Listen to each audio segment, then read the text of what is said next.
جو بندہ سانس روک کے اس کو پڑھ لے، سانس روک، اس کا دل روشن، اس کے جذبے روشن، اس کو ولایت ملتی، اس کو روحانیت ملتی، اس کو برکتیں ملتی ہیں، اس کو خیریں ملتی ہیں۔ چھوٹا سا لفظ ہے، کیوں؟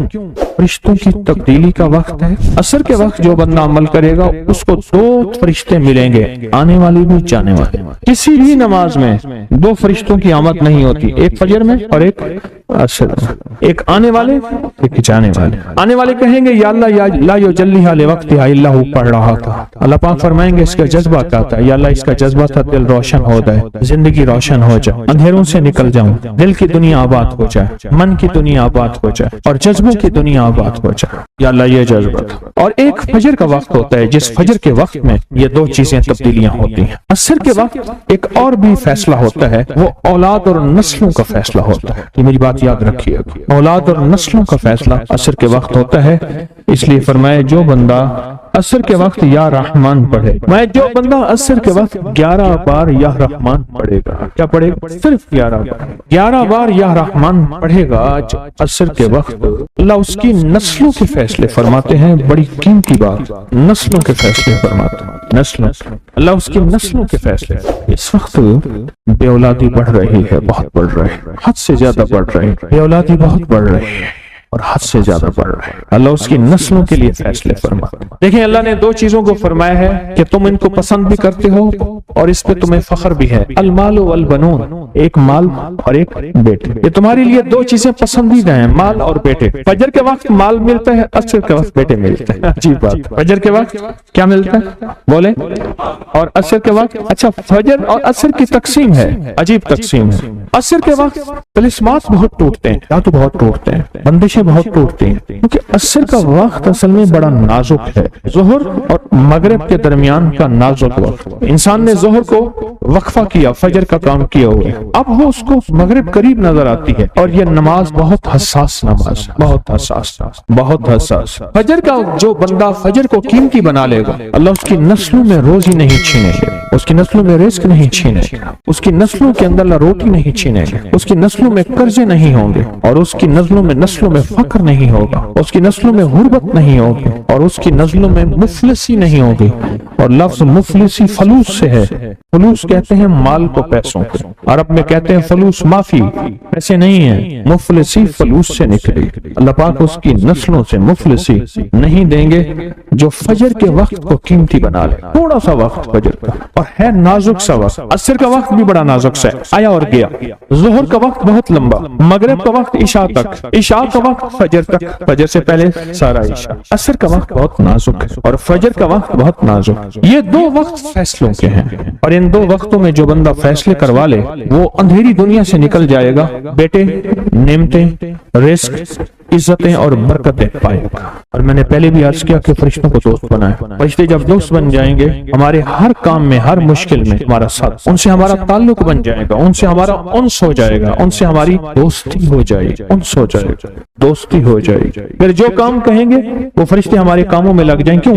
اللہ نے فرشتے بنائے اس لیے ہیں، اور اگر ہم کو کام کہہ رہے ہیں تو یہ شرک نہیں ہے، اللہ نے تو بنائی ہماری خدمت کے لیے ہیں۔ مثلا ایک بندہ اپنے کسی خادم کو کہتا ہے مجھے پانی پلا دے، تو ساتھ بیٹھا کہتا ہے کہ شرک کر رہا ہے۔ کیوں؟ تجھے تو اللہ سے پانی مانگنا، تو بندے سے مانگ رہا ہے، تجھے تو اللہ سے مانگنا تھا، بندے سے کیوں مانگ رہا ہے؟ اللہ نے اس بندے کو میری خدمت کے لیے مقرر کیا ہے، میں اسے اگر مانگ رہا ہوں میں مجرم تو نہیں ہوں۔ عصر کے وقت کو قیمتی بنا اور فجر کے وقت کو قیمتی بنا۔ فجر کے جو لمحات ہیں، یہ فجر کے جو لمحات ہیں یہ رزق کے لیے بہت زبردست ہیں، اور رزق روحانی اور رزق جسمانی۔